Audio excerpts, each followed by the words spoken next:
Bye మామయ్య. Bye bye bye bye. వీళ్ళే ఇంకా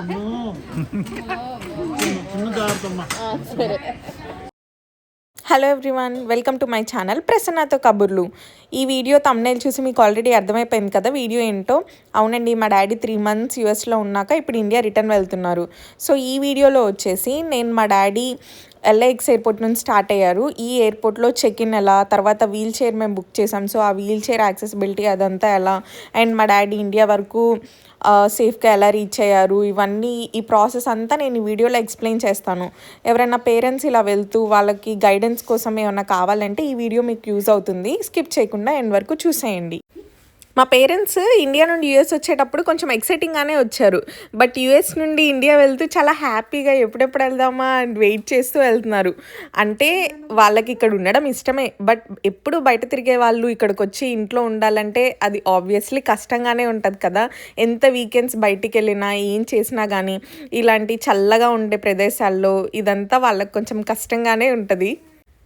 ఇంకా మా పేరెంట్స్ వచ్చింది నా డెలివరీ కోసం కాబట్టి నా డెలివరీ అయ్యాక కొంచెం వీళ్ళకి బాగా టైంపాస్ అయ్యేది. ఇంకా మా బేబీతో చక్కగా టైం స్పెండ్ చేస్తూ ఇంకా వాళ్ళ డే అంతా అలా గడిచిపోయేది. ఇప్పుడు ఇండియా వెళ్తూ మా డాడీ ఎక్కువ మిస్ అవుతుంది కూడా మా బేబీనే. యాక్చువల్లీ మేము ఇండియా వెళ్ళే ప్లాన్ ఉంది. మా డేట్ ఆఫ్ ట్రావెల్కి అండ్ మా డాడీ డేట్ ఆఫ్ ట్రావెల్కి ఒక 3 weeks డిఫరెన్స్ ఉందన్నమాట. మా డాడీ ఈ 3 weeksకే వాళ్ళ మనవడిని ఎంత మిస్ అవుతున్నాడంటే ఇంకా వెళ్ళేటప్పుడు కూడా వాళ్ళ మనవడిని వదలలేక వెళ్తున్నారనమాట. మీ పేరెంట్స్ ఎవరన్నా అబ్రాడ్ వచ్చినప్పుడు వాళ్ళు ఇలా వెళ్ళేటప్పుడు వాళ్ళు కూడా ఇలానే ఫీల్ అయ్యారా? మీకు అలా ఎక్స్పీరియన్స్ ఏమన్నా ఉంటే కామెంట్ చేయండి. సో మేము కాలిఫోర్నియాలో కదా, మా ఫ్లైట్ వచ్చేసి ఇప్పుడు లాస్ ఏంజల్స్ ఎయిర్పోర్ట్లో అనమాట. మా డాడీది ఎమిరేట్స్ ఫ్లైట్ ఆఫ్టర్నూన్ 3:35కి ఉంది ఫ్లైట్. సో 3 hours ముందు చెక్ ఇన్ కాబట్టి మేము మార్నింగే ఇంకా రెడీ అయిపోయి బయలుదేరుతున్నాము. ఇంట్లో స్టార్ట్ అయ్యేసరికి 11:30 అయింది. సో దట్ మాకు ఇక్కడ నుండి 1 hour ఉందన్నమాట. అక్కడికి వెళ్ళేసరికి 12:30 అయితే 3 hours ముందు చెక్ ఇన్లా ఉంటుంది కదా, సో టైం సరిపోతుంది అని చెప్పి స్టార్ట్ అయ్యాం. ఇంకా వెళ్తూ కార్లో ఇంకా మామ అల్లుళ్ళు మాట్లాడుకుంటున్నారనమాట. ఏంటి మామయ్య మీకు ఇక్కడ ఏం నచ్చింది, ఎలా ఉంది యూఎస్ ఎక్స్పీరియన్స్ ఇదంతా అని మాట్లాడుకుంటూ ఉన్నారు. మా డాడీ అయితే ఓవరాల్ యూఎస్ ఎక్స్పీరియన్స్ ఏమో కానీ మీరు నాకు ఒక పెద్ద గిఫ్ట్ అయితే ఇచ్చారు. మా చిన్నుగాడిని చాలా హ్యాపీగా ఉంది. దానికోసం అయితే వాడితోనే టైం స్పెండ్ చేస్తూ చాలా ప్రశాంతంగా అనిపించింది అని చెప్పారు. మేము ఉండేది కాలిఫోర్నియాలో కాబట్టి ఇక్కడ వెదర్ మరీ ఎక్స్ట్రీమ్ కోల్డ్గా అయితే ఉండదు. సో మా డాడీ కూడా అదే అన్నారు. ఇంకా వేరే స్టేట్స్ అయితే మరీ ఉండలేకపోయే వాళ్ళమేమో 1 monthలో వెళ్ళిపోయేవాడిని. ఇక్కడ కాబట్టి కొంచెం ఇలా అయినా ఉన్నా వెదర్ అయితే కొంచెం బాగుంది అనని తన ఎక్స్పీరియన్స్ అంతా షేర్ చేసుకుంటూ ఇంకా వెళ్ళేటప్పుడు అలా మాట్లాడుకుంటూ వెళ్తూ ఉన్నాం.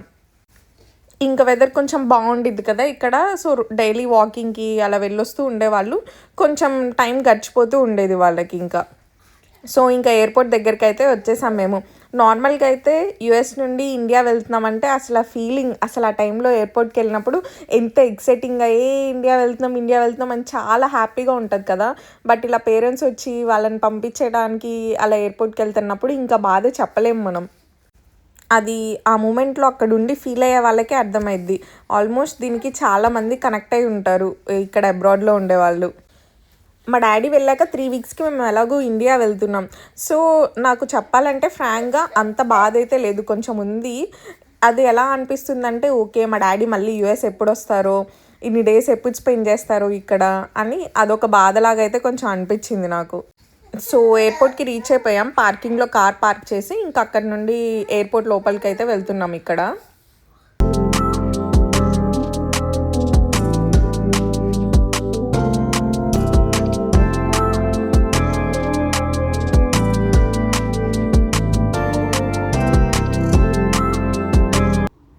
మాకు ఇక్కడ అబ్రాడ్లో ఇలా ఎయిర్లైన్స్ నేమ్స్ కనిపిస్తూ ఉంటాయి అన్నమాట ఎయిర్పోర్ట్ బయట.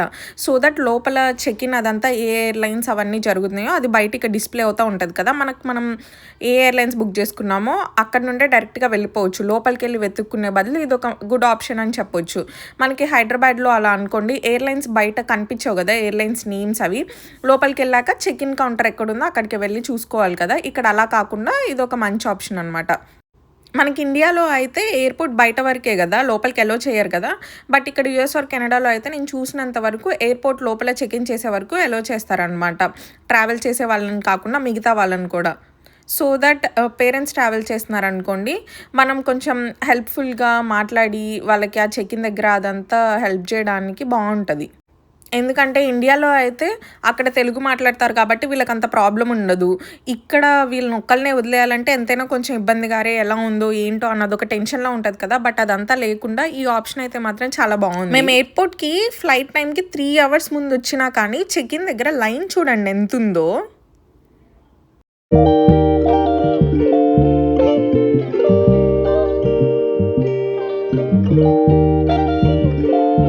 ఫస్ట్ ఆ లైన్ చూడగానే భయమేసింది. 1½ అవర్ పట్టిద్దో, 1 అవర్ పట్టిద్దో చెక్ ఇన్ అయిపోవడానికి అని చెప్పి. అసలు కానీ టూ మచ్ క్రౌడ్ అనిపించింది ఆ రోజు ఎయిర్‌పోర్ట్‌లో. అండ్ ఇక్కడ ఇంకొక మంచి ఆప్షన్ ఏంటంటే మనల్ని చెక్ ఇన్ వరకు ఎలో చేస్తారు కదా! లైన్‌లో ట్రావెల్ చేసే పర్సనే కాకుండా ఇలా వేరే వాళ్ళు కూడా నుంచొని చెక్ ఇన్ చేసే కౌంటర్ దగ్గరికి వెళ్ళినప్పుడు ఆ ట్రావెల్ చేసే పర్సన్ రావచ్చనమాట. అక్కడ అంత పెద్ద లైన్ ఉంది కదా! సో, ఆబ్వియస్లీ పేరెంట్స్ అంతసేపు నుంచోవాలంటే వాళ్ళకి ఇబ్బందిగా ఉంటది కాబట్టి మనం అలా నుంచొని చెక్ ఇన్ కౌంటర్ దగ్గరికెళ్ళాక వాళ్ళని పిలిపించి అప్పుడు చెక్ ఇన్ చేస్తే సరిపోయిద్దనమాట. ఇది కూడా చాలా మంచి ఆప్షన్ ఇక్కడ. అంత లైన్‌కి ఎంతసేపు పట్టిద్దో అనుకున్నాం. బట్ హాఫ్ అన్ అవర్‌లో అయిపోయింది. హాఫ్ అన్ అవర్‌లో అయ్యాక ఇక్కడికొచ్చి చెక్ ఇన్ చేసామనమాట. సో, వీళ్ళొచ్చేసి ఎమిరేట్స్ క్యాబిన్ క్రూ. అండ్ మా డ్యాడీకి వీల్ చైర్ బుక్ చేశానని చెప్పా కదా! అక్కడ కింద చెక్ ఇన్ కౌంటర్స్ ఉన్నాయి కదా! సో, అక్కడి నుండి ముందుకొచ్చాక ఎలివేటర్స్ ఉన్నాయన్నమాట. ఆ ఎలివేటర్స్‌లో పైన ఫ్లోర్‌కొస్తే అక్కడ సెపరేట్‌గా wheelchair assistance like mobility assistance అని సెపరేట్ సెక్షన్ ఉందన్నమాట. So that wheelchair book చేసిన వాళ్ళందరూ ఇక్కడికొచ్చి మళ్ళీ మన పాస్‌పోర్ట్ అవన్నీ చూస్తే వాళ్ళక్కడ మళ్ళీ చెక్ ఇన్ లాగా చేయించుకుంటున్నారనమాట. జస్ట్ పాస్‌పోర్ట్ స్కాన్ చేసి మనకొక టోకెన్ ఇస్తారు. ఇందాక నేను మీకు చూయించా కదా! సో, ఆ టోకెన్ ఇచ్చి ఇక్కడ వీళ్ళు వీల్ చైర్ అసిస్టెన్స్ వాళ్ళు ఒక 2-3 మెంబర్స్ వస్తారనమాట. వచ్చి మన టోకెన్ నెంబర్‌తో పిలుస్తారు. ఇక్కడ ఓన్లీ ఎమిరేట్స్ ఫ్లైటే కాదనమాట. మిగతా ఫ్లైట్స్ అన్నిట్లో వీల్ చైర్ అసిస్టెన్స్ బుక్ చేసుకుంటారు కదా! సో, వాళ్ళందరూ ఇక్కడికొచ్చి ఈ సెక్షన్‌లో కూర్చొని ఉంటే వీళ్ళు ఇంకా ఆ టోకెన్‌ని బట్టి ఆర్ ఫ్లైట్ టైమ్‌ని బట్టి ఇంకా అలా కొంతమంది ఒక 4-5 మెంబర్స్ వచ్చి తీసుకెళ్తున్నారనమాట వీల్ చైర్స్‌లో.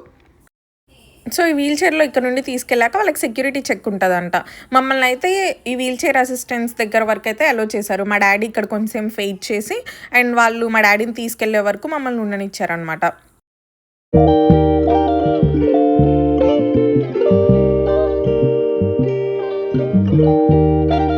మామయ్య బాయ్ బాయ్ బాయ్ బాయ్. వీళ్ళే ఇంకా చిన్న జాగ్రత్తమ్మా చిన్న 20 డేస్ తర్వాత కలుద్దామమ్మా చిన్న. బాయ్ చెప్పు. బాయ్ తాతయ్య.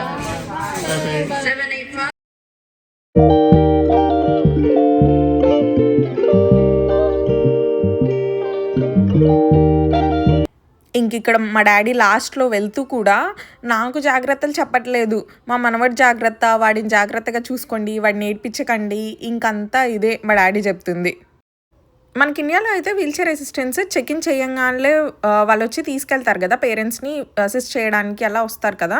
బట్ ఇక్కడైతే ఇలా సెపరేట్ సెక్షన్‌లా ఉంది. ఇందాక మీకు చూయించా కదా! కింద చెక్ ఇన్ చేస్తే పైకొచ్చి ఇలా టోకెన్ తీసుకొని వెయిట్ చేయడం ఇదంతా ఒక ప్రాసెస్ ఉందన్నమాట. సో, ఇది కొంచెం చూసుకోవాలి.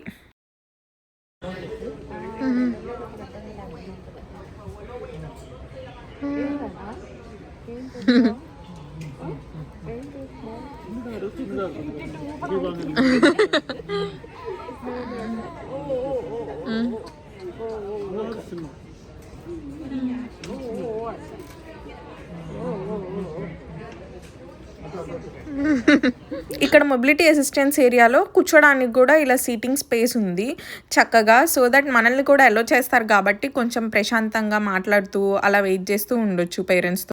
సో, మా డ్యాడీది ఎమిరేట్స్ అని చెప్పా కదా! మా డ్యాడీ కనెక్టింగ్ ఫ్లైట్ దుబాయ్ ఉంది. దాని తర్వాత అక్కడ నుండి ఇంకా హైదరాబాద్ అనమాట మా డ్యాడీ డెస్టినేషన్. దుబాయ్‌లో కూడా వీళ్ళు ఫ్లైట్ దిగగానే నేను వీల్ చైర్ బుక్ చేశా అని చెప్పా కదా! అక్కడ కూడా అసిస్టెన్స్ చేసేవాళ్ళు వచ్చి ఆల్రెడీ వీళ్ళు ఫ్లైట్ దిగేటప్పటికే రెడీగా ఉన్నారంట. సో, వాళ్ళే వీళ్ళని మళ్ళీ సెక్యూరిటీ చెక్‌కి తీసుకెళ్ళి నెక్స్ట్ ఫ్లైట్ బోర్డింగ్ వరకు కూడా వాళ్ళే ఉండి అసిస్ట్ చేశారనమాట. అండ్ హైదరాబాద్లో దిగాక కూడా వీల్ చైర్ అసిస్టెన్స్ వాళ్ళు వచ్చారంట.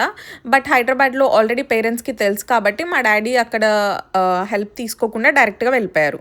మీకు ఈ వీడియో నచ్చితే please like, share and subscribe.